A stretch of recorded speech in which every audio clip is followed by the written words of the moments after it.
Welcome back to Super Tuesday Recap. This is your host Chris and Deepom here, and we're back. We're here to review Arrow season 6, episode 20, Shifting Allegiances. Oliver turns to an old friend to help battle Diaz. Meanwhile, Rene is out of the hospital but has a hard time readjusting to life as Wild Dog. Also, Lance discovers something shocking about Black Siren. I'm gonna go ahead and get this out of the way right now. I could do without Rene. Everybody sucks but Oliver. Everybody. Everybody. I look. I don't like Rene. I just at this point, it kind of just like even right now the arc that they're kind of doing something we've already done with Oliver and William. It's his daughter now knows, Chloe now knows, or Zoe or whatever their fucking name is. I think that's gonna be one of the things that kind of wraps up the season is that the rest of the team's gonna see what Oliver's been dealing with on his own. Mm-hmm. And come back and be like, hey, boss, we were wrong as shit. Well, that's what I'm hoping for. Because this episode made it seem like they all work together. It's like, see, we can do this without Oliver. I need something to happen so they realize they I need the writers to realize that Oliver's not the problem. Exactly. Like, it's bugging me that I'm like, are you guys really going to do this? Were you acting like this is Ollie's fault? Like, when Rene came back talking that cash shit, I was like, hey, bro, you swung an axe at like, I'm so sorry, I shouldn't have, but he turned snitch on all of you. Like, yeah, and then Diggle comes in apologizing to Rene, and I was just very upset. I was very upset this episode. Yeah, I'm not pleased with the current things that have been happening. Yeah, I'm just sorry. It just like they're like all of a sudden they're all cool with John now, and I'm like, you guys are all a bunch of turncoats, snakes. Yeah, everyone fucking snakes. I need something bad to happen, and Oliver to come in and save their asses and go, you're welcome. No, not even say you're welcome. And just walk and just grapple the hook arrow out. And I will say this on one hand, because I was worried about what Oliver was doing this episode, and then when you see that it was part of his plan, I was like, okay. Like the whole when thing. Anatoly like broke it down, like it pays off because I was reading some other article. Apparently, this is the actor David Nichols' 30th episode. Oh wow! His first episode was in season 1. Like that, and I'm not going to bang on Diaz, the rushing of Diaz right now. We've talked about it enough, right?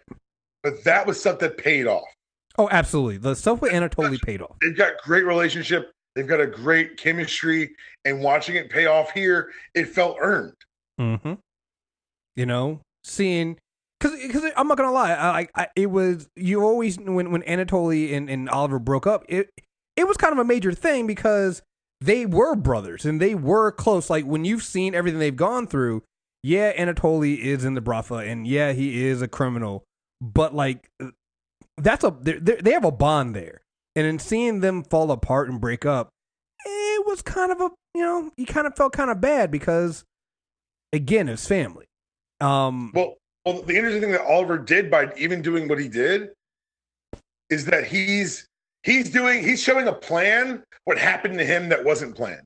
Mm-hmm. Diaz did not plan for them to turn on Oliver. Right. Oliver knows that if he can fracture, he watched it happen to himself. If I can fracture this man's foundation, then he can fall. Right. One of the big pillars that holds him up is the Russians. Mm-hmm. Anatoly having more than second thoughts now. Oh, yeah. And on the other front, that had nothing to do with Oliver, Diaz is being the architect of his own demise because he doesn't see that Laurel, his fake Laurel, is emotionally compromised by her dead father, which, let's be real, I don't care how sociopathic you act, that would fuck with you. Mm-hmm. And it clearly has. So, like, those things are starting to pay off, and I enjoy them. So, like you said, we're not going to harp on the rushing of Diaz, but outside of that, all these other avenues are paying off. Still hate the team, but the team's going to get theirs. Fuck, the rest of this episode is garbage. Like I wanted to talk about the Oliver stuff. I really enjoyed the acting between him and David Nichol. I thought Laurel and Paul Blackthorne brought good pathos to their stuff. The rest of the episode, the team, Renee's like gun shyness, John finding his sea legs. I don't give a fuck about the rest. Oh yeah, no, fuck them. Fuck them at all. No, fuck them. Going back to the Oliver stuff with Anatoly, like I like that because one, you get one, it was Anatoly telling Oliver, it's like, you idiot, you think you're stronger without your team. That's not what this is about. That's not. That's oh my god, you've completely missed the goddamn point, you know. So I like hearing them say that because again, that is the one thing. Well, we'll get to the team shit later. I'm not happy with the team. Oliver also needs to realize you're not going to be able to do all this on your own. You have to get back to basics. I think that's why he didn't burn the Diggle and Felicity Bridges, also because it's his wife. Mm-hmm. But I think that you're right. I think that in-game results in him getting back with the team. But I think that's going to result from them realizing that they were wrong in the first one. It better. It better. It's a great. They better because Oliver ain't wrong. I'm sorry. I'm sorry. Oliver ain't wrong here. He hasn't been wrong all season. I'm not about to let him be wrong here. And even here, what he does again, it's one of the things that I complained about with the Flash. Is like doesn't seem like the hero has a plan. Here, it seems like Oliver definitely had a plan. Because I'm not gonna lie, when Anatoly shocked him, I was like, Oliver, come on, you're smarter than this. Like, really? Did you really think that this was gonna happen? And then when Anatoly breaks it down, it's like I am smarter than this. Yeah, and you know, well, here's the thing, Oliver didn't even say it. Anatoly said it. Anatoly was like, "You planned all this, didn't you? You did this. You did all this to prove to me that he's not an honorable man, and I was. That's what you did." And I'm like, that. This is where the show being Batman Light comes in. Because that was that's a Batman plan. That's a Batman plan. This is like the best part about the plan is that the plan would depend on you losing the fight, but Oliver didn't have it in him to throw that fight. Well, right. Oliver didn't have it in him. He was like, well, yield or I'll break your fucking neck. Well, here's the thing. I kind of think he was kind of throwing the fight because I'm not gonna lie, yo. I know they showing us Diaz fighting. Diaz should not be able to stand with Oliver. So the fact that Diaz even got a couple of hits in, but that was Oliver after like a long ass day of getting his ass whipped. Right. He did have some chains on, right? And that's why I was like, this should. I liked how they shot it though. Like no scoring. They cut down on the camera cuts. Obviously, no arrows. It was a very out of place fight for Arrow, and I really enjoyed it. Oh no! Like I went back after I watched the show and watched that scene again just because it stood out. It was so unique. Right. And then going down to the end when Oliver was like, yield or I'll break your neck. And I'm like, come on, Oliver, when do you ever ask an enemy, yield or I'll break your neck? You just break the fucking neck. And again, I was mad at that. And then again, when he's talking to Anatoly, and I'm like, oh. Playing up the honor stuff. That's what that is. It was to go all the way back in and really get basically your friend / brother back and show it. It's like you had a... this is going to come up in our Infinity War review, but you had an end game in mind. I see what you're doing. Okay. Still, I don't think he saw Diaz pulling the, the knife caught him off guard. The knife caught him off guard, but then also calling the police and having him go to jail, and having him arrested. Like that might have, this is where maybe having some backup could help, just a little bit. I think that one did catch him off guard. That's going to be interesting. That we've gotten 2 shows now with 2 trials: a trial of Barry Allen. Now we're going to get the trial of Oliver Queen. So it's going to be interesting. Well, at least this trial took time to build, and they had to settle the case. Barry was just on trial because they said it's time to go to trial. Right. Like he made a point, like remember your date. I'm like, no, Barry's date. Right in here, his bail is being revoked.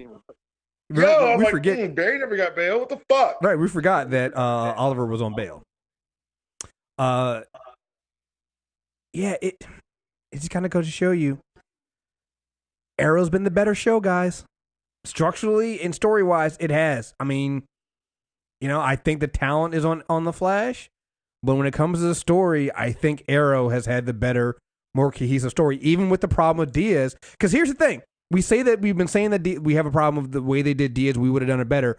But if you just get over that and look past that, Diaz is frightening. And they've done a good job of setting him up as being a good opposite to Oliver. And that goes into the Laurel and Quentin thing where, you have Laurel kind of going saying to her father, like, listen, I watched him burn a man alive because he got bullied by him when he was a child.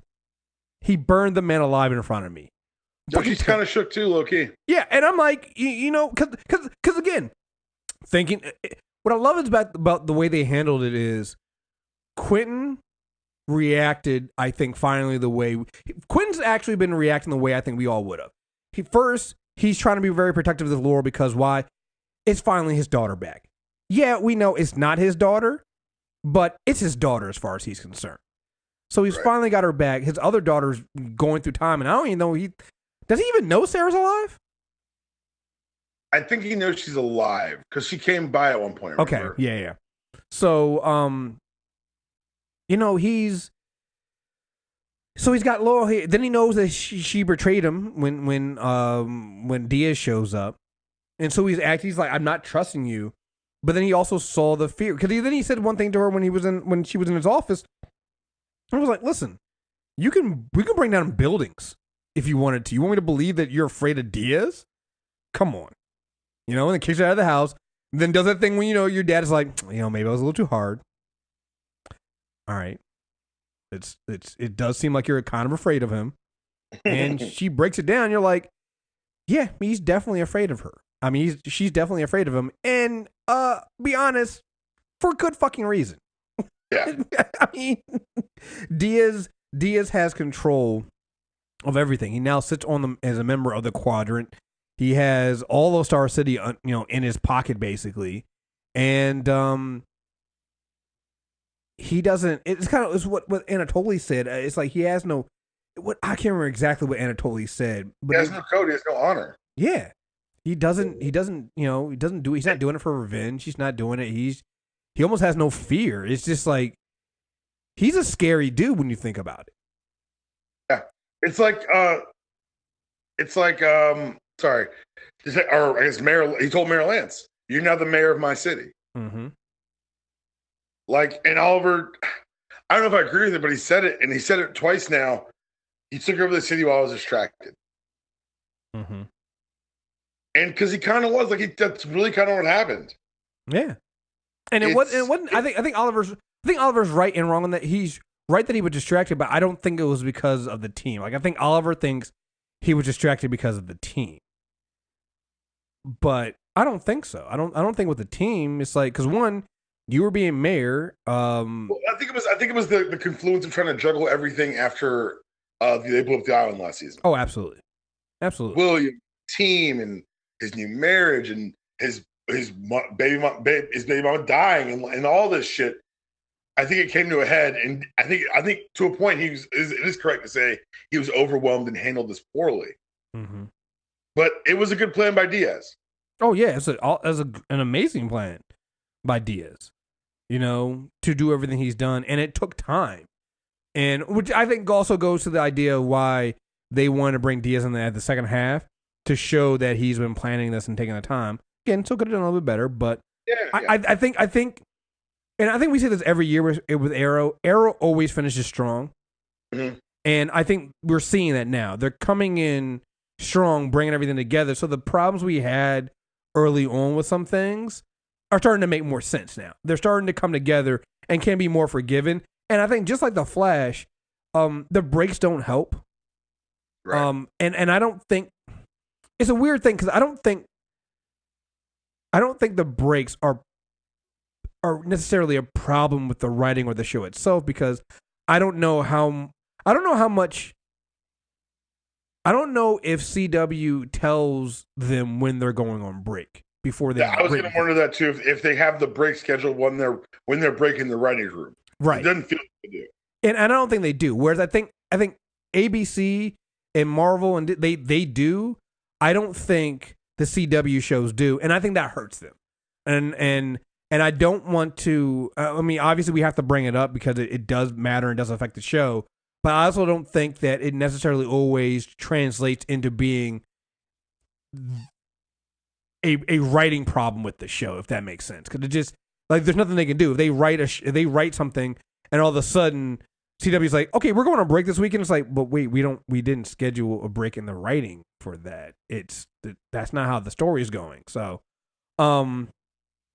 yeah, and so yeah, I like I said. 2/3 of this episode, I really enjoyed. Like I said, the Oliver stuff has been strong. And let's be honest here, the Oliver stuff has been strong all season. Like, he's had the strongest stuff going on with him. I know the Laurel and Quentin stuff has been kind of hit or miss. I think it's gotten strong. I think this was really good for what they're going on, and even them basically going, we'll protect each other. Like, I know this doesn't end well. And I still have questions about why. I mean, I understand that he's next in charge, but just the idea that Quentin is mayor right now. It's a very. I feel like it's like we did kill your daughter 5 times. Here's you lost enough children. Here's the mayorship. Right. Spoilers: another one of your daughters probably trapped on this earth too now. Right. Oh God. Yeah. Yeah. Thanks, Flash. Thanks, guy. I meant to call you because there should be someone's gonna come looking for. Sorry, I probably should have written a better. Oh my goodness. Yeah, that's gonna be fun. I do want to say that I do appreciate also Quentin Brand the fact that he did the same thing Laurel did with Damien Dark, and that being the thing where he was like, yeah, I was a little heated, I was a little mad, I went home, thought about it, and realized that shit, nigga, I kind of did the same thing. And that's something I really appreciate about this show is that their history matters. Thank you. I had forgotten about that. Honestly, I would have if they had not mentioned it. I would have been 100% team Lance. Be like, fuck that, no daughter. But he brought up. That was a great attention to detail thing that I wanted to applaud the show for doing. Yeah, he brought it up, and then also mentioned it was like, I didn't save my daughter, and he killed her anyway. And so now you're in the same position, and I can't just kick you out. I can't turn my back on you because you might not be my Laurel, but you're still a Laurel, you know? And like you said, I think this is something that we get on the Flash for, is that your history has to matter. And I think that Arrow, for all its problems, makes sure that its history matters. And I think it's because just the nature of the show that, you know, the show is for so long has basically, you know, been about Oliver's past coming, or his father's past, or somebody related to the Queens coming back and haunting them. Well, that's not necessarily the case with Diaz.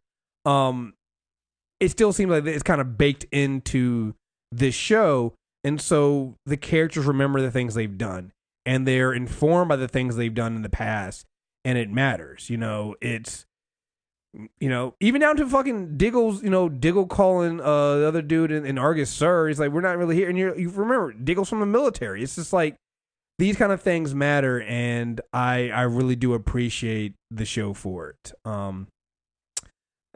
And on the stuff I do not appreciate the show for, again, fuck this team. Fuck them. I don't. I was hoping that they would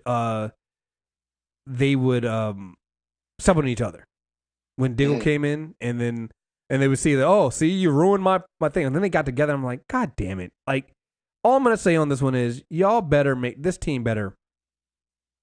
You better fall fucking apart. Right. That's all I'm gonna say on that. You got anything else with this, man? No, I think it was a good episode. I think that this whole Oliver going back to his roots and telling Diaz he had failed the city was a good touch. But you're right. I think more than anything, we're right that while the one man, one target attack's going to work for a while, it's going to end with him depending on people around him and Diaz being left alone. I will say this, and I know this is not a comic book show thing. It's not a television show thing. This is a media thing. When anything lives long enough, you mean this powerhouse we've never heard of or mentioned before has been running things for years behind the scenes? We could never get a beat on him before, but this guy who showed up this season apparently did. The Quadrant? It's fine. I get it. It's fine. It's just I wanted to voice that out loud because intellectually I understand it and I actually have no problem with it, but it's just one of those things that every time I hear the Quadrant and someone else saying, I'd always heard whispers, I roll my fucking eyes like, fuck you very much. Right. It's like, I've never heard of them before. What are they? Do that. I know you want to build mystery, but it gets even more mysterious. They've never on anyone's radar because they're that fucking good. How about that? I'm sorry. I really bugged the shit out of me. No. It, like you said, it's a media thing. It always happens. It's fine. Like, if you do things long enough, you have to invent new characters. And that's to go back to something that's practically the Bible at this point. Scott Snyder's Court of Owls run did it beautifully. Is there like it's a fairy tale? I looked at it when I was a kid. It's not real. And then it becomes not just real, but like way more terrifying than you could ever imagine.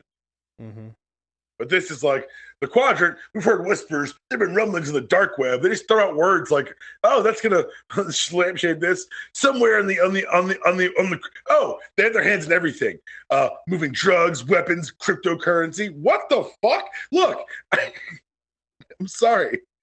You can't just throw in buzzwords that are gonna horribly date your show, and not expect me to be like, wait a second, why is Bitcoin all of a sudden being traded by these criminals? I'm sorry. That was one thing that really got me. I just like how they threw cryptocurrency in there. And I'm like, it was so out of place. Yeah, just okay.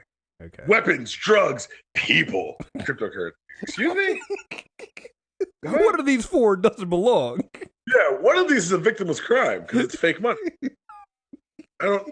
What are you talking about? I stole all your McDonald's bucks, motherfucker. I got Park Place on my McDonald's cup. In the words of David Chappelle, you can't buy weed and pussy with Disney dollars, baby. I'm sorry. Oh man. Oh, one thing I also caught too is I see you, Arrow. Earth 2 Damien Dark. I'm here for it. Yo, I'm here for it. I get it. You give people their time off, you give people their break, but you leave that door open so you can bring them back anytime you want. And having a multiverse is just perfect way to do it. I get it. Earth 2 Damien Dark. I'm here for it. Bring back McDonough. Bring back McDonough. Yep. Bring back McDonough. This is how it starts. I am 10,000. If you have him come over and he's like, I never got into magic. I'm just an assassin. Awesome. Let's go. Yeah, it's I'm down for it. I am down because remember his daughter's also out there too. So Nora's out there. So maybe his daughter on Earth 2 is gone, and they could. I don't know, man. I'm just saying. That's the one thing I will say before we end on this one. Even when there are things that I don't like, and even when things start, maybe next year we'll do a Flash 3 episodes at a time instead of week to week. I don't know, right? Here's why I'm never gonna completely give up this CW universe. They have effectively made it so that each week they can do whatever the fuck they want because of time travel and multiple Earths, which means everything is on the table. And everything is because I wish they hadn't shown it. I don't know if you saw the preview for next week. I wish they hadn't shown it, but I think there's a character that shows up, and I'm pretty sure it's probably going to be from another Earth, and I don't care. I don't. I'll take it, and I just love it. Like the fact that we've gotten this and we've been able to do this on the show. I think it's truly fucking amazing. So you guys have it. All right, folks, remember, listener survey. I think we just lost Deepalm. Listener survey. Please fill it out. I think you guys have done it already, and it's really going to help us out with demographics and also just getting feedback on the show. Also, if you become a premium member, we will have our Infinity War spoiler-roo up there as well. So that's coming. And there might be a couple other spoiler reviews coming out later in the week as well, because I know some other people wanted to get on with Deepalm and I, so I think we're just going to do another one in the middle of the week or so. So, yeah, now's the perfect time to become premium. So, again, folks, if you want to be premium, just go to mtrnetwork.net and you'll click the premium link at the top. And, yeah, folks, thank you guys very much for listening. And until next time, we're out of here. Peace.